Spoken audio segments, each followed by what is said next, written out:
세 번째 이슈로 넘어가 보시죠. 세 번째는 향방입니다. 정말 어디로 향할지 참 궁금한 산업들이 많은데요. 어떤 이슈일지 열어주시죠.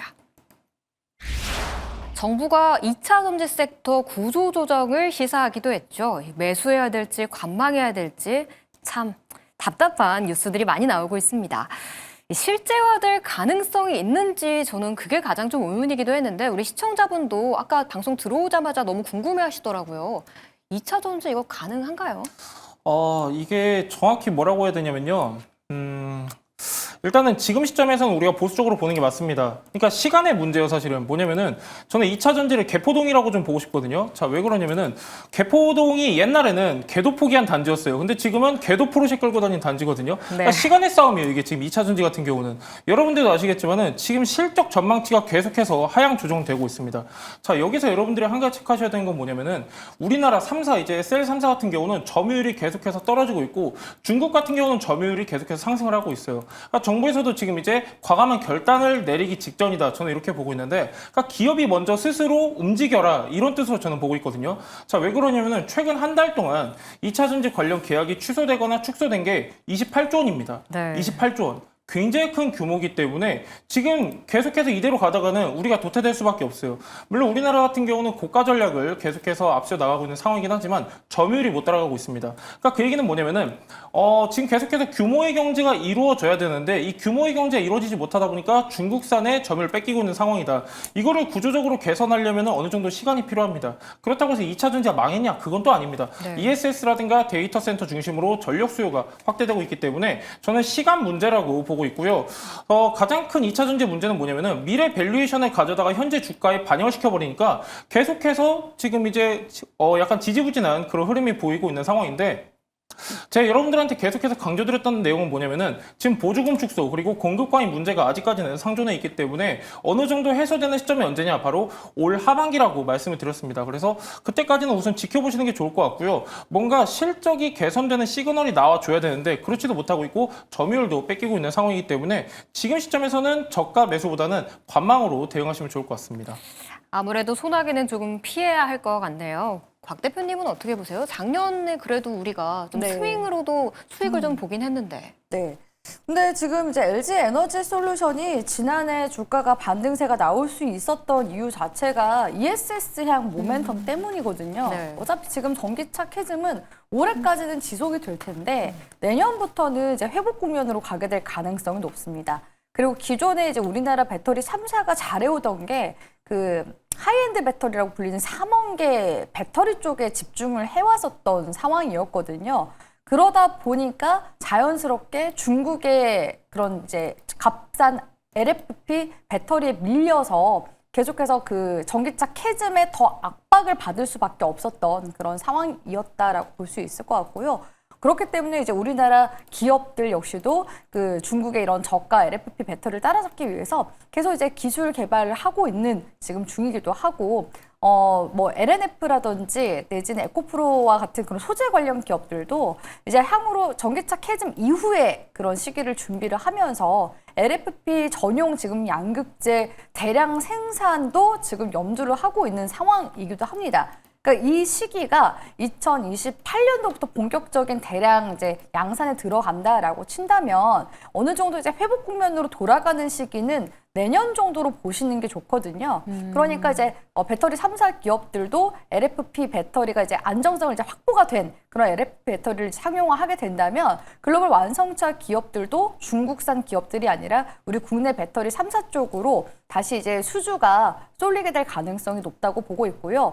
그러니까 최근에 이제 취소가 된 그런 계약들 모두 다 사실상 하이엔드 배터리 쪽에서 취소가 된 거라고 보시면 좋을 것 같습니다. 그리고 이게 지금 당장 취소가 되긴 했지만 중장기 계약이 있기도 했었고요. 이게 매출 반영이 아직 다 안 됐었던 그런 계약들이었거든요. 그렇기 때문에 새로운 이제 계약 소식들이 들려오기 시작하면 주가 회복도 빠르게 나타날 가능성, 유행거리 있다고 생각을 하고 있고, 역시나 올해도 지금 AI 관련해서 에너지 모멘텀, 전력 수요가 여전하다라는 그런 관점 하에 ESS향 모멘텀이 저는 시장을 다시금 강타하면서 관련 종목들의 회복세에 나타날 거라고 보고 있습니다. 그래서 2차 전지 관련주 매매하고 계신 분들은 중간중간 이런 이제 악재가 있더라도 흔들리지 마시고 조금 더 중장기적인 시각으로 전략을 세워 나가신다면 오히려 향후에 이런 에브리싱 랠리가 지나가고 나서 결국 수급이 빈집찾기로 가게 됐을 때 2차 전지로 쏠리게 될 가능성이 높기 때문에 네. 그런 부분들까지도 감안하시면서 전략을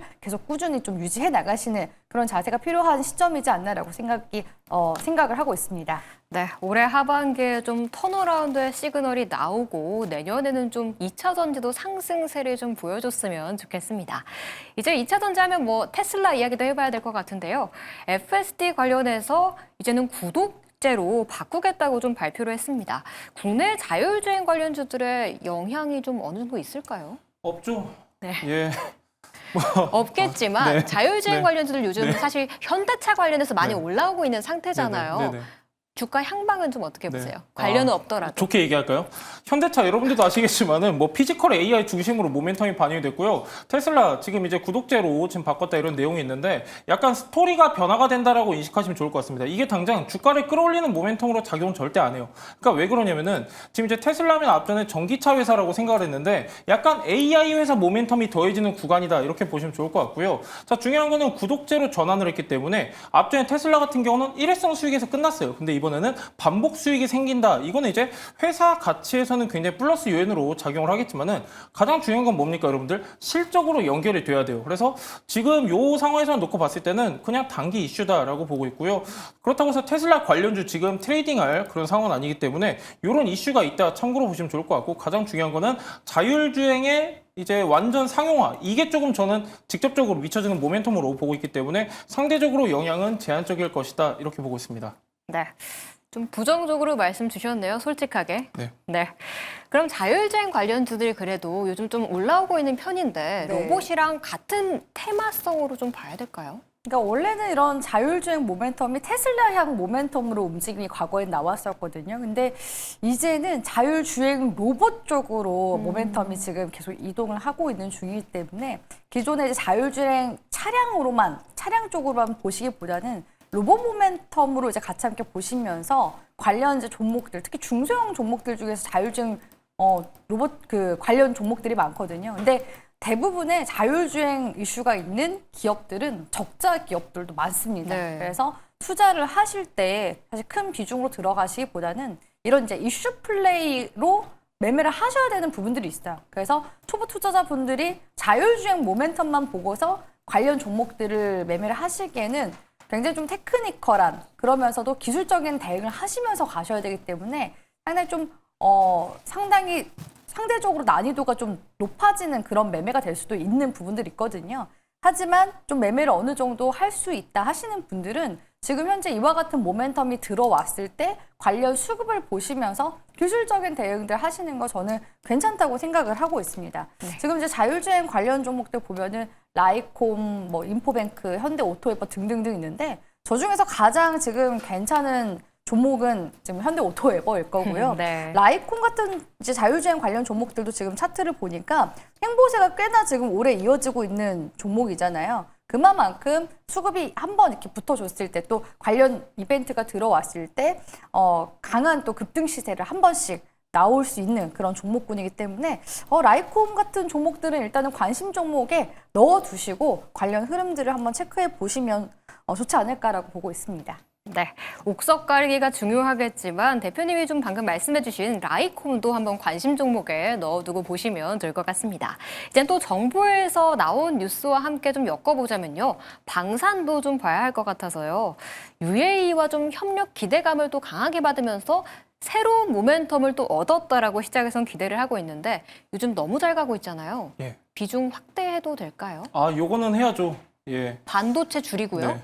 반도체도 사랑하는데 UAE도 사랑합니다. 이 UAE 같은 경우 여러분들이 무시하시면 안 되는 게 UAE는 그냥 특정 국가가 아닙니다. 그러니까 중동에서 최대 에너지 국가로 불리고 있고 UAE 본격화되면은 그러면은 이제 레퍼런스 확장성을 갖게 되기 때문에 방산에 대한 리레이팅이 다시 한번 이루어질 수가 있습니다. 그래서 저는 굉장히 좋게 보고 있고 지금 이제 중동 국가들 같은 경우는 이 무기 현대화에 대한 의지가 굉장히 강력해요. 이라크도 마찬가지입니다. 이라크도 지금 K2 전차 한 9조 원어치 산다고 진행을 하고 있는데 지금 중동 같은 경우는 교체 수요가 너무 많습니다. 노후화가 너무 심각하게 됐기 때문에 저는 중동 모멘텀 앞으로도 반영이 될 것이다라고 보고 있고 이겁니다, 여러분들. 22년도 같은 경우는 폴란드 대규모 수주가 있었다라고 하면은 지금부터는 중동 쪽 모멘텀을 봐야 될 정도로 굉장히 계약 규모가 크기 때문에 저는 중장기적 관점으로도 지켜보셔도 좋을 것 같습니다. 유럽 도장깨게 했고 이젠 중동인가요? 그럼요. 예. 네, 좀 더 중장기적인 관점으로 보셔도 좋을 것 같습니다.